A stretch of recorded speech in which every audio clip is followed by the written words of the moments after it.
Assalamualaikum warahmatullahi wabarakatuh. Kami dari kelompok 7 akan mempresentasikan materi yang berjudul Distribusi Pendapatan dan Kekayaan dalam Islam. Sebelumnya, izinkan saya memperkenalkan anggota dari kelompok 7. Yang pertama yaitu ada saya sendiri, Siti Agi Gurpia dengan NIM 2014200055. Yang kedua yaitu Amalia dengan NIM 2014200042. Dan yang ketiga yaitu Irma Husnul Hasanah dengan NIM 2014200068. Terdapat 3 pembahasan yang akan kami jelaskan. Yang pertama, sewa dan upah dalam Islam. Yang kedua, riba, bunga, dan keuntungan. Dan yang ketiga yaitu hukum Islam tentang warisan dan maknanya dalam ekonomi. Pembahasan yang pertama akan dijelaskan oleh saya sendiri, yaitu tentang sewa dan upah dalam Islam. 1. Penjelasan mengenai sewa. Konsep sewa dalam bentuk yang sederhana telah berkembang tidak hanya karena langkah revolusioner Umar dengan larangan pembelian tanah oleh kaum muslimin di wilayah yang ditaklukkan, tetapi juga karena dihentikannya praktek mendistribusikan tanah taklukan di kalangan kaum muslimin. Dengan demikian, Umar mengizinkan para penggarap tanah asli untuk membudidayakan tanah mereka berdasarkan pembayaran kharaj dan jizyah. Menurut Ricardo, sewa adalah bagian hasil tanah yang dibayarkan kepada tuan tanah untuk penggunaan kekayaan tanah asli dan tak dapat rusak. Menurutnya, sewa adalah surplus diferensial. Ia merupakan selisih hasil tanah mutu unggul dengan hasil tanah mutu rendah. Mungkin juga timbulnya sewa karena kesulitan tanah sehubungan dengan permintaan. Profesor Marshall dengan tepat mengatakan bahwa perbedaan antara sewa diferensial dengan sewa kelangkaan hanyalah soal perbedaan pendekatannya saja. Sewa yang diperoleh sebidang tanah dapat dianggap sebagai sewa diferensial jika kita bandingkan hasilnya dengan hasil sebidang tanah mutu rendah atau marginal saat kedua bidang tanah itu diolah dengan alat-alat sejenis. Sebaliknya, sewa yang diperoleh bidang tanah yang sama dapat dipandang sebagai sewa kelangkaan, suatu bentuk sewa yang timbul karena kekurangan penyediaan menyeluruh dibandingkan dengan permintaan terhadap jenis tanah ini. Tanah mutu unggul memperoleh kelangkaan yang tinggi karena terbatasnya penyediaan menyeluruh tanah itu dibandingkan dengan permintaan menyeluruh untuk itu. Kemungkinan lain, tanah mutu unggul memperoleh sewa diferensial yang tinggi karena perbedaan besar antara hasilnya dibandingkan dengan hasil tanah mutu rendah. Sebenarnya, hakikat pengertian sewa adalah pengertian tentang suatu surplus yang diperoleh suatu kesatuan khusus faktor produksi yang melebihi penghasilan minimum yang dibutuhkan untuk melakukan pekerjaannya. Tetapi tidak ada alasan untuk menganggap bahwa sewa dipautkan dengan tanah saja. Satuan khusus faktor produksi lainnya seperti buruh modal dan kewirausahaan dapat juga memperoleh sewa, bila saja balas jasa mereka ternyata melebihi jumlah minimum yang diperlukan untuk mempertahankan faktor itu pada kedudukannya yang sekarang. Penjelasan yang kedua mengenai sewa dan bunga. Dipandang dari hukum Islam, tampaknya pembayaran sewa tidaklah bertentangan dengan etika ekonomi Islam, karena adanya perbedaan besar antara sewa dan bunga. Tetapi sekilas lalu baik sewa maupun bunga kelihatannya adalah satu dan sama. Karena sewa adalah atas tanah atau harta benda, sedangkan bunga atas modal yang mempunyai potensi untuk dialihkan menjadi harta benda atau kekayaan apa saja. Walaupun sekilas ada kesamaan, tetapi dalam beberapa segi di kedua hal itu transaksi dan keuntungan sangat berbeda. Pertama, sewa adalah hasil inisiatif usaha dan efisiensi. Ia dihasilkan sesudah suatu proses menciptakan nilai yang pasti, karena pemilik harta benda atau kekayaan tetap terlibat dan berkepentingan dengan seluruh pemakaian si pemakai. Tidak demikian halnya dengan bunga, karena yang meminjamkan tidak berkepentingan lagi dengan penggunaan pinjaman setelah pinjaman diperoleh dan bunganya terjamin. Yang kedua, mengenai sewa usaha produktif sangat diperlukan dalam proses menciptakan nilai, karena upaya ekonomik dilakukan pemilik modal dengan merubahnya menjadi milik atau kekayaan. Demikianlah maka unsur kewirausahaan tetap jelas dan aktif dalam memproduksi barang dan jasa. Sedangkan bunga mungkin memperlambat proses menciptakan nilai, karena yang meminjamkan tetap tidak berkepentingan dengan penggunaan pinjaman itu, maka unsur wirausaha hilang sama sekali.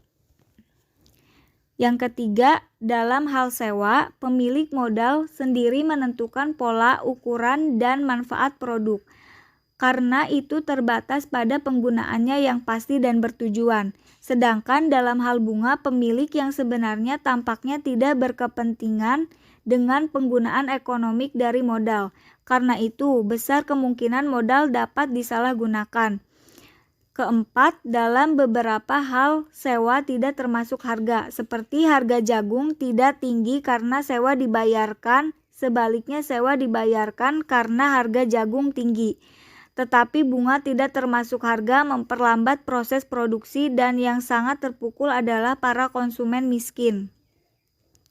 Kelima, karena dalam masalah sewa banyak unsur kerugiannya, maka penggunaan modal oleh si pemilik untuk mendapatkan sewa tidak menciptakan timbulnya kelas bermalas-malasan dalam masyarakat, sedangkan unsur kerugian tidak dapat sama sekali dalam soal bunga yang dapat membuat si kaya menjadi lebih kaya dan si miskin menjadi lebih miskin.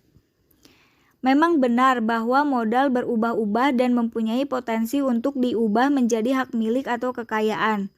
Namun potensi modal ini diserahkan pada kebijaksanaan pemakaiannya, yakni sarana produksi tetap berada pada si pemilik bukan pada si pemakai.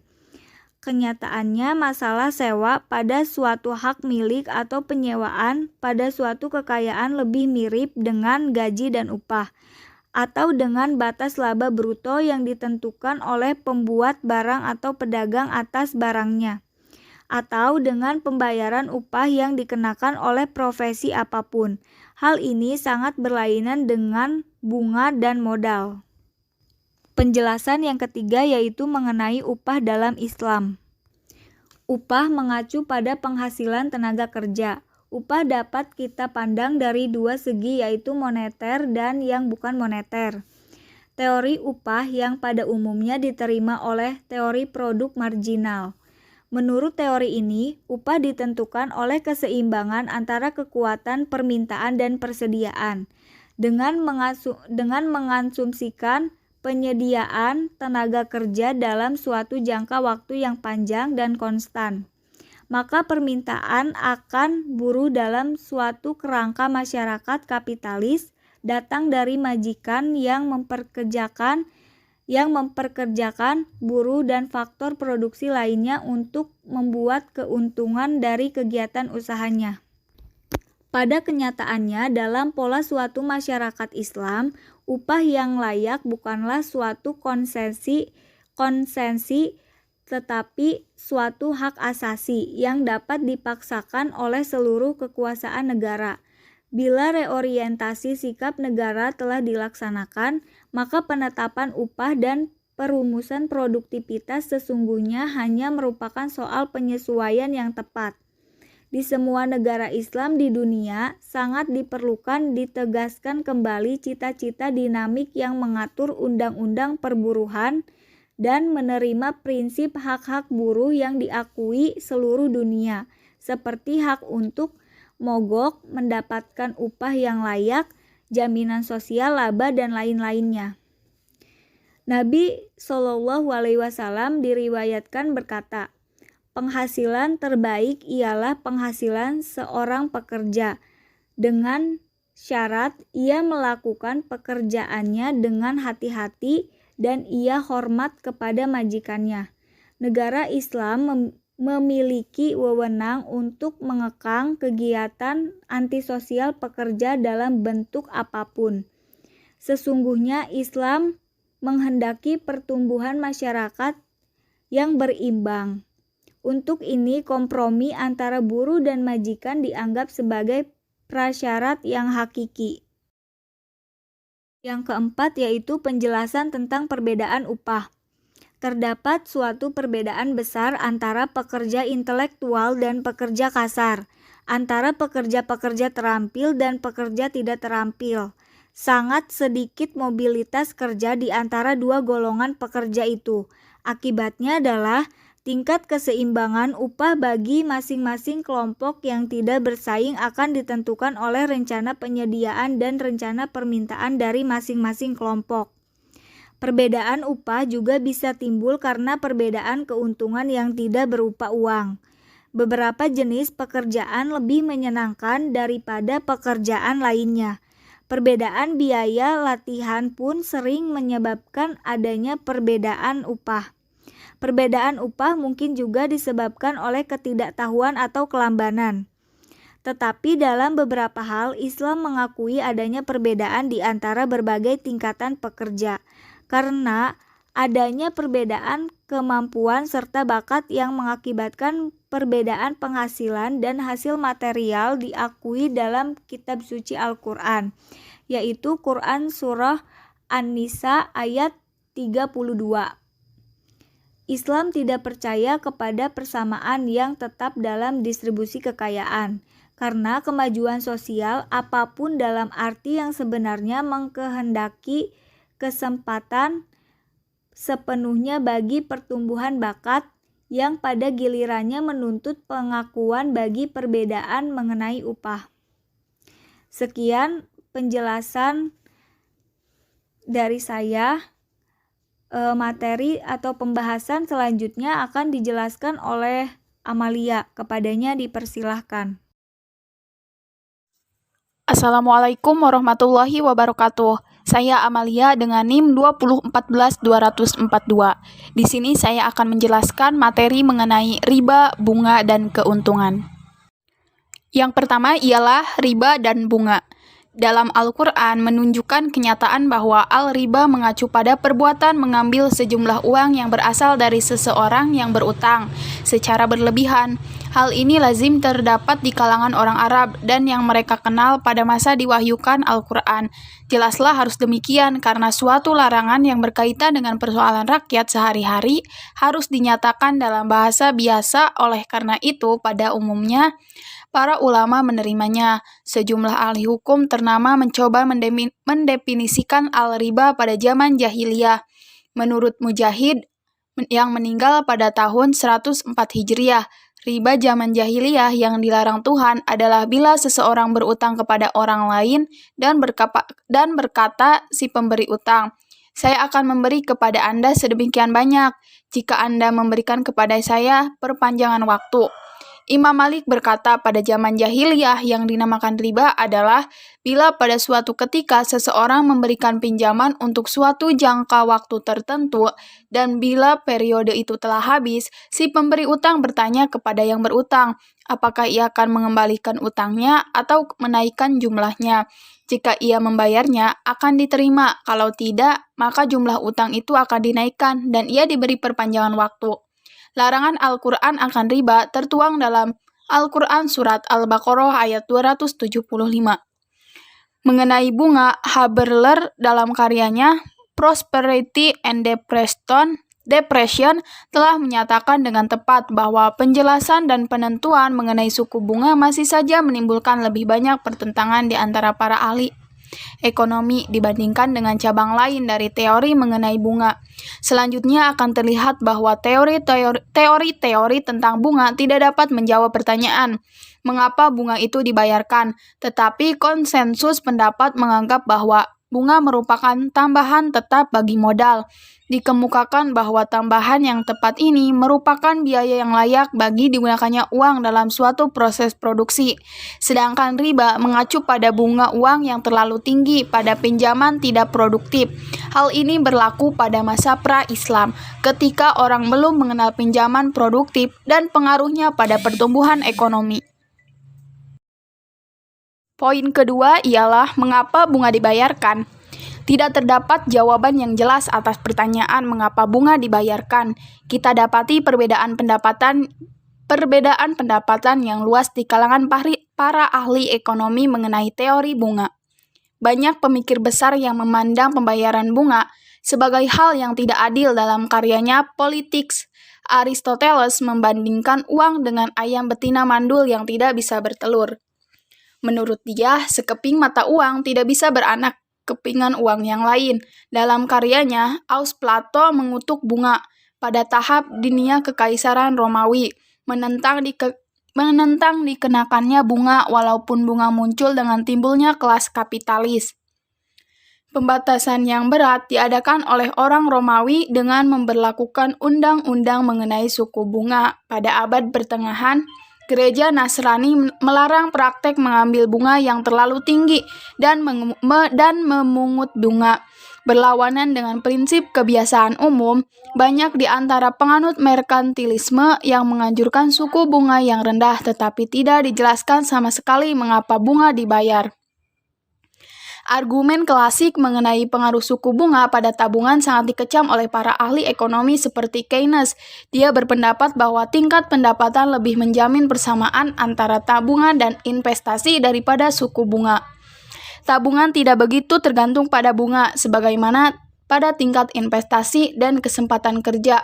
Para pengusaha bukannya para penabung yang mengganggu keseimbangan dan membawa dinamisme pertumbuhan perekonomian. Demikianlah dapat dijelaskan kenaikan luar biasa dalam menabung selama abad sekarang ini, walaupun terdapat penurunan tajam dalam suku bunga.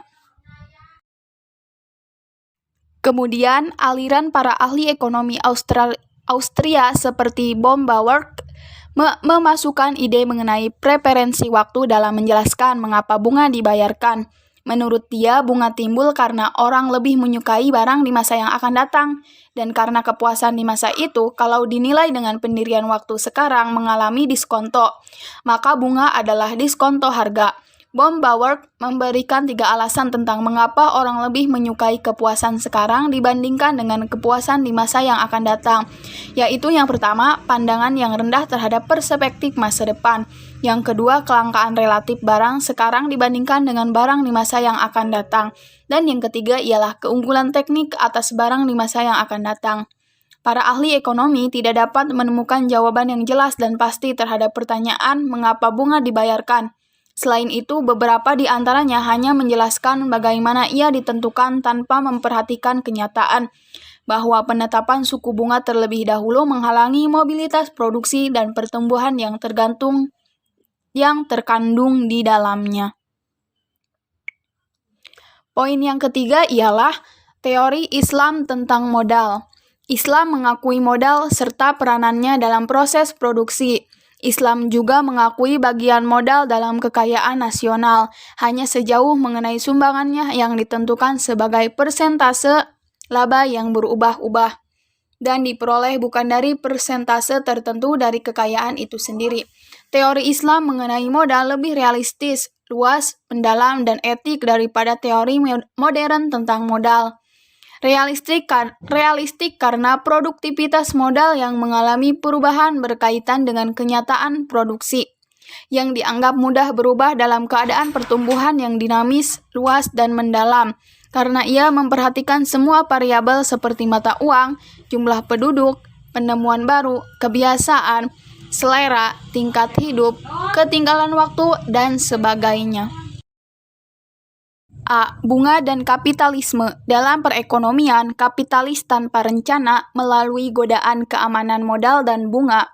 Pada umumnya, tabungan dimobilisasikan untuk pembentukan modal atas dasar perorangan. Perusahaan dan pemerintah kelas kapitalis yang perkasa ini menginvestasikan modal mereka sendiri bersama dengan modal orang lain. Mereka memastikan bahwa bagian terbesar produksi adalah untuk mereka sendiri. Setelah memuaskan para penyumbang modal yang sebenarnya dengan kearanan modal dan sedikit bunga, Dengan keamanan modal dan sedikit bunga, si kapitalis bebas mengatur pekerjaannya dan mengantongi seluruh hasil yang ia dapat dari pekerjaan itu. Seringkali atas biaya laba langsung dari faktor produksi ini jugalah yang menaruh modal mereka dalam tangannya. Dalam proses produksi ini, kelas kapitalis menjadi begitu kuat sehingga ia menguasai semua kemungkinan dari kehidupan manusia. Hal ini merusak masyarakat, membuat manusia jadi mementingkan diri sendiri dan angkuh, karena setiap kegiatan hanya digerakkan oleh uang. Ia juga merusak kehidupan ekonomi, karena dengan memegang sarana produksi di tangannya, kapitalis itu dapat menghasilkan laba yang maksimum. Tidak hanya merupakan permintaan-permintaan yang tidak wajar atas barang-barang yang sangat merugikan seperti alkohol dan rokok, tetapi juga dalam membentuk monopoli dan gabungan perusahaan yang memonopoli harga dan produksi. Suatu perekonomian bebas bunga seperti yang dianjurkan oleh Islam adalah satu-satunya pemecahan untuk mengurangi penderitaan manusia yang merosot martabatnya dalam sistem perekonomian kapitalis. B. Bunga dan hubungan tabungan investasi. Dikemukakan bahwa dengan tidak adanya bunga, tabungan tidak dapat dimobilisasi untuk pembentukan modal. Karena itu, keperluan akan modal berbunga sebenarnya timbul dengan perkembangan industri dan perdagangan secara besar-besaran. Serangan paling tajam terhadap pendirian ini datang dari Keynes, yang menolak bahwa tabungan itu sendiri memerlukan suatu rangsangan dalam bentuk bunga. Keynes telah mencoba membuktikan bahwa tabungan dan investasi selalu harus sama. Persamaan antar keduanya itu disebabkan oleh perubahan dalam tingkat pendapatan sebagai akibat investasi. Bahkan dengan tidak adanya rangsangan bunga, mungkin terdapat lebih banyak tabungan dan investasi dan berakibat lebih banyak pendapatan, sebagian karena daya tarik sisa laba yang lebih tinggi, sebagian lagi karena kurangnya risiko kerugian. C. Bunga dan pengangguran. Perasaan aneh bagi ahli pikir modern yang dihantui oleh ide kapitalis bahwa bunga menghalangi penempatan lebih penuh akan sumber-sumber dana dan mengakibatkan pengangguran dalam masyarakat. Hal ini menimbulkan pengangguran dari segi penyediaan maupun permintaan akan dana investasi sekalipun. Diakui bahwa suku bunga yang positif, katakanlah 5%, merangsang para penabung marginal untuk menabung. Ini berarti bahwa golongan penabung itu tidak akan turut serta dalam setiap kegiatan apapun yang mungkin akan memberikan hasil kurang dari suku bunga yang sekarang, katakanlah 5%. D. Bunga dan depresi. Bunga merupakan suatu sarana pendapatan tanpa kerja yang mencolok. Hal ini dibenci oleh pekerja yang menganggap bahwa dengan demikian, sebagian dari hasil pekerjaannya dirampas. Para konsumen pun dihisap, karena bunga masuk sebagai biaya produksi. Oleh karena itu, memperlambat pulihnya keadaan jika depresi menyerang perniagaan, perdagangan, dan industri. Ajaran Pablo Wisi Mitchell dengan tepat sekali menjelaskan bagaimana bunga memainkan peranan penting dalam mengakibatkan timbulnya krisis dalam kapitalisme. Yang ke-E ialah bunga dan kelangkaan sumber dana dan daya. Dikemukakan bahwa kebutuhan akan pembayaran bunga timbul dari kelangkaan sumber daya, karena bila sumber modal digunakan untuk produksi suatu kelompok barang dan jasa tertentu, ia harus diambil dari suatu kelompok lain. Karena itulah pengertian suku bunga bukannya tidak berguna sama sekali, sekalipun di negara sosialis. Namun, seluruh alasan yang dikemukakan itu menyesatkan, karena Islam mengakui saham modal dalam proses produksi. Karena tidak banyak sumber dana, negara Islam harus mengalokasikan seluruh sumbernya di antara berbagai jalur menurut urutan menurun dari profitabilitas usaha bersangkutan. Telah kita sebutkan bahwa dalam masyarakat Islam yang bebas bunga, kemungkinan suatu hasil bersih negatif dapat ditekan sampai sekecil-kecilnya karena usaha bersama dan kooperatif dalam semua sektor ekonomi. F. Bunga dan masalah pelunasan utang. Masalah pelunasan utang menjadi teka-teki tetap bagi hampir semua negara berkembang seperti Pakistan, Indonesia, India, dan sebagainya. Di seluruh dunia diakui bahwa pinjaman dan bantuan asing merupakan bagian yang sangat penting. Artinya dalam pembangunan ekonomi semua negeri yang masih terbelakang, tapi akhirnya harus disadari bahwa pinjaman menghendaki ekspor sumber daya dari negeri-negeri peminjam dalam jumlah yang sama dengan jumlah utang pokok tambah bunga bila pinjaman tersebut berbunga. G. Bunga dan negeri-negeri terbelakang. Peranan terbatas kebijakan suku bunga dalam negeri muslim terbelakang dapat dipahami dari kenyataan bahwa keadaan yang diperlukan guna keefektifan suku bunga yang luas, seperti suatu pasar wesel yang berkembang dan suatu pasar diskonto harga umum, tanpa meniru negeri-negeri maju secara membabi buta. Negeri-negeri muslim terbelakang harus mendalami masalah sosial ekonominya, sehingga mereka dapat mengembangkan sistem mereka yang berdasarkan filsafat perekonomian Islam. Dengan demikian, mereka dapat memberikan penyelesaian yang lebih baik kepada dunia dari semua penyakit ekonomi umat manusia. H. Bunga dan perdamaian dunia. Dikenakannya bunga dalam suatu bentuk apa saja pada pinjaman adalah satu pengingkaran terhadap prinsip universal persaudaraan manusia dan gotong royong. Ini terang-terangan merupakan pengisapan dan kebutuhan sesama saudara. Sejak Perang Dunia Pertama, pinjaman internasional yang langsung atau tidak langsung diawasi oleh Komisi Pinjaman Liga Bangsa-Bangsa tidak dilakukan di negara-negara Donau dan negeri-negeri Balkan. Setelah mempertimbangkan segala sesuatunya, tidaklah salah jika kita mengatakan bahwa bila bunga dihapus, kita dapat menyusun suatu tatanan sosioekonomi yang hampir ideal, bahkan yang sangat ideal. Yang keempat ialah pengaturan pembagian. Yang pertama, pembayaran zakat dan user. B. Kedua ialah larangan riba atas pinjaman konsumtif maupun produktif. Ketiga, hak atas sewa ekonomi murni, yaitu pendapatan yang diperoleh tanpa suatu usaha khusus oleh siapapun juga dari semua anggota masyarakat atau negara. Keempat, pelaksanaan hukum waris guna menjamin pengalihan harta benda antar generasi secara adil. Kelima, dorongan untuk memberi pinjaman tulus ikhlas bebas dari bunga, yaitu ord ihsanah. Keenam, pencegahan kehabisan sumber daya yang kian menipis oleh generasi sekarang yang akan merugikan semua generasi mendatang. Ketujuh, dorongan untuk membayar sedekah kepada orang miskin oleh mereka yang memiliki dana surplus di luar kebutuhan mereka. Kedelapan, dorongan pengorganisasian asuransi kooperatif. Kesembilan, dorongan didirikannya Perserikatan Kedermawanan, yaitu AUKAP, untuk menyediakan barang-barang sosial maupun barang-barang pribadi bagi orang-orang yang layak menerimanya. 10. Dorongan untuk meminjamkan modal produktif tanpa mengenakan biaya bagi mereka yang membutuhkannya. Si penerima diharapkan akan mengembalikan kepada si pemilik asli sesudah mencapai sasaran atau tujuan peminjaman, yaitu ma'un. 11. Tindakan hukum terhadap perbendaharaan pemerintah demi terlaksananya jaminan realisasi tingkat minimum penghidupan segera setelah ditetapkan oleh suatu negara Islam sesuai dengan syariat maupun kenyataan sosioekonomis.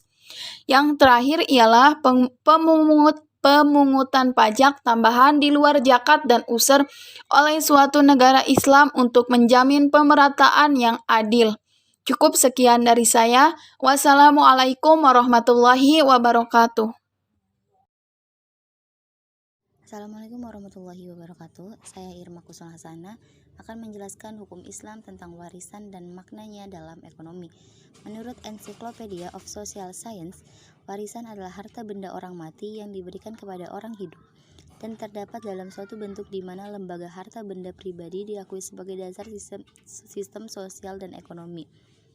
Hukum Islam tentang warisan dijumpai pada lembaran-lembaran tertentu dalam kitab suci Al-Quran, sementara kekurangannya menunjukkan kenyataan bahwa peranan akal diakui dalam Islam melalui perbedaan-perbedaan mazhab dan aliran, serta penelitian yang sangat seksama dari para fuqaha.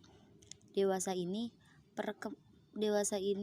hukum Islam mengenai warisan merupakan suatu sistem tetap ilmiah, dan indah selaras, tanpa membicarakannya secara rinci. Penulisan akan menjelaskan beberapa ketentuan dari Al-Quran dan hadis yang secara umum dapat ditiru. Pertama, anak laki-laki dari seorang yang meninggal akan memperoleh warisan 2 kali dari apa yang diterima oleh anak perempuan. Jadi, setiap saudara laki-laki almarhum akan memperoleh 2 kali dari bagian saudara perempuannya. Tapi dalam segala hal, janda almarhum akan memperoleh 1/8 dari bagian keseluruhannya. Kedua, bila seorang laki-laki meninggal dunia, meninggalkan seorang anak perempuan dan seorang janda, si anak perempuan akan menerima setengah dari harta bendanya. Bila ia meninggalkan lebih dari seorang anak perempuan, maka mereka ini akan menerima 2/3 dari harta benda almarhum. Ketiga, telah kita lihat bahwa biasanya seorang janda akan menerima 1/8 harta benda almarhum suami. Tapi bila ia hanya meninggalkan seorang janda, ia akan menerima 1/4 dari harta benda itu. Keempat, bila seorang istri yang memiliki harta benda meninggal dunia, meninggalkan suami tanpa anak, maka si suami akan menerima setengah dari harta bendanya. Tapi jika ia mempunyai seorang anak perempuan, si suami akan menerima 1/4 dari harta benda itu. 5.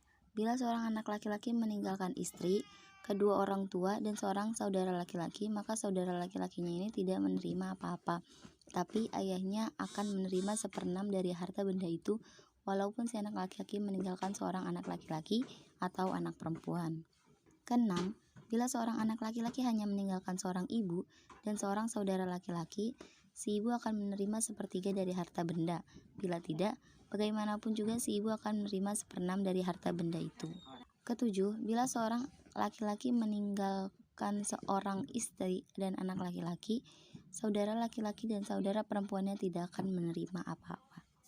Kedelapan, bila seorang laki-laki hanya meninggalkan seorang istri dan tidak ada kerabat dekat, maka kerabat jauh akan menerima bagiannya.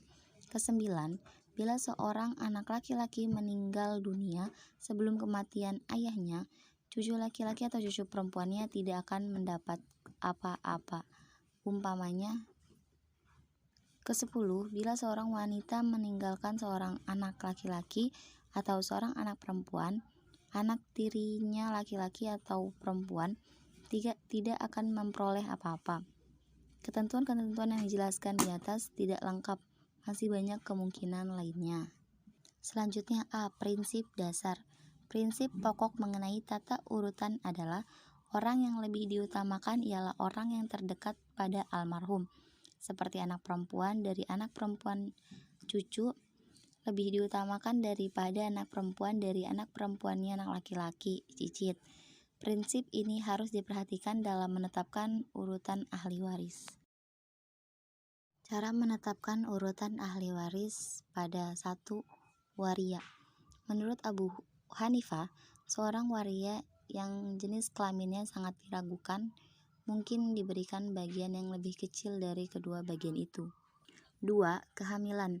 Ketentuan pokok dalam mengatur kasus kehamilan adalah bahwa kasus ini dapat diatur dengan 2 pengadaian, yaitu dengan mengadaikan bahwa si anak dalam rahim adalah laki-laki atau wanita. Lalu kita diminta untuk membandingkan pengaturan kedua kasus itu. Jadi ketika si anak lahir, bila ia berhak mendapatkan seperti apa yang telah dicadangkan untuknya, tidak ada persoalan. 3. Orang yang hilang. Prinsip dalam mengatur kasus seorang yang hilang adalah dengan mengadaikan ia masih hidup, kemudian diatur dengan menggadaikan bila ia telah meninggal, kemudian dapat ditentukan pengaturan selanjutnya. 4. Orang murtad. Menurut kedua ahli hukum yaitu Abu Yusuf dan Muhammad, semua perolehannya diberikan kepada para ahli warisnya yang mukmin, dan menurut Al-Syafi'i, semua perolehannya ditempatkan pada perbendaharaan negara, dan apa yang diperolehnya sesudah ia tiba di negeri musuh disita dengan konsensus umum, sedangkan harta benda seorang wanita murtad diberikan kepada para ahli warisnya yang mukmin. 5. Orang tahanan. Ketentuan mengenai warisan bagi tahanan sama seperti ketentuan bagi orang mukmin lainnya. Selama ia meninggalkan keyakinannya, maka ketentuan mengenai dirinya adalah ketentuan yang sama untuk orang murtad. Tapi bila kemurtadannya tidak diketahui atau tidak diketahui apakah ia masih atau telah meninggal, maka ketentuan mengenai dirinya sama dengan ketentuan untuk seorang yang hilang. Keenam, orang yang tenggelam atau terbakar. Menurut keadilan, almarhum dianggap berhak sebagai penerima waris yang tersisa, dan syarat bahwa ia meninggalkan istri, beberapa orang anak laki-laki dan anak perempuan. Karena hal ini banyak sekali hubungannya dengan kelangsungan hidup para tanggungan almarhum. Hadrat Ali dan Ibn Mas'ud menurut salah satu sunnah menyatakan bahwa sebagian dari mereka dapat menerima warisan dari yang lain, dari saudaranya yang senasib. Selanjutnya B. Makna ekonomik. Pandangan hukum Islam tentang warisan adalah pandangan anti-kapitalis. Dalam sistem ini, seorang tidak boleh menghibahkan lebih dari sepertiga harta bendanya dengan penunjukan dalam wasiat. Setiap ahli waris hanya dapat mengambil bagian yang telah ditetapkan untuknya, tidak boleh lebih. Demikian pula, seluruh atau sebagian hak seorang ahli waris tidak dapat dihilangkan, sekalipun menekankan keadilan sosial. Hukum waris Islam tidak menimbulkan ketidakseimbangan ekonomi. Karena itu, Islam mengutuk setiap usaha penghapusan warisan. Islam mengambil jalan tengah. Ia menolak sosialisme ekstrim karena ini merupakan pengingkaran prinsip kemerdekaan dan kebebasan manusia. Sekalipun memperkenankan para ahli waris yang sah untuk memperoleh harta benda, namun Islam mengenakan tanggung jawab moral yang besar pada bahu orang yang memperolehnya. Negara Islam mempunyai wewenang untuk mencabut hak pemilikan harta dari seorang bila digunakan untuk merusak masyarakat. C. Pajak yang dikenakan pada warisan. Selain dari penghapusan hak pusaka dan warisan, tentu dapat dilakukan pembatasan drastis dengan melaksanakan suatu bentuk perpajakan warisan. Di berbagai negeri, perpajakan yang demikian itu banyak bentuknya. Persoalannya ialah sejauh mana perpajakan berat atas warisan mempengaruhi kehendak individu untuk akumulasi. Persoalan ini harus diperhatikan oleh negara Islam sambil menetapkan tingkat biaya kematian atau pajak warisan. D. Peran serta wanita. Sumbangan penting lain dari hukum waris Islam ialah bahwa ia mengakui peran serta wanita dalam kegiatan ekonomi. Kini mereka telah mempunyai jabatan, berperan serta dalam industri atau perdagangan, dan melakukan perjanjian atas nama mereka sendiri. Perbedaan bagian antara ahli waris wanita dan ahli waris laki-laki sesungguhnya tidaklah bersifat diskriminatif seperti prasangka ahli waris wanita dalam sistem Islam. Kewajiban mempertahankan keluarga selalu terletak pada suami, walaupun sering terjadi bahwa pendapat istri lebih banyak daripada pendapat suami. Dari sudut pandang ekonomi, yang terpenting ialah dalam Islam wanita memiliki identitas sendiri. Sekian dari kelompok kami, kurang dan lebihnya mohon maaf. Wassalamualaikum warahmatullahi wabarakatuh.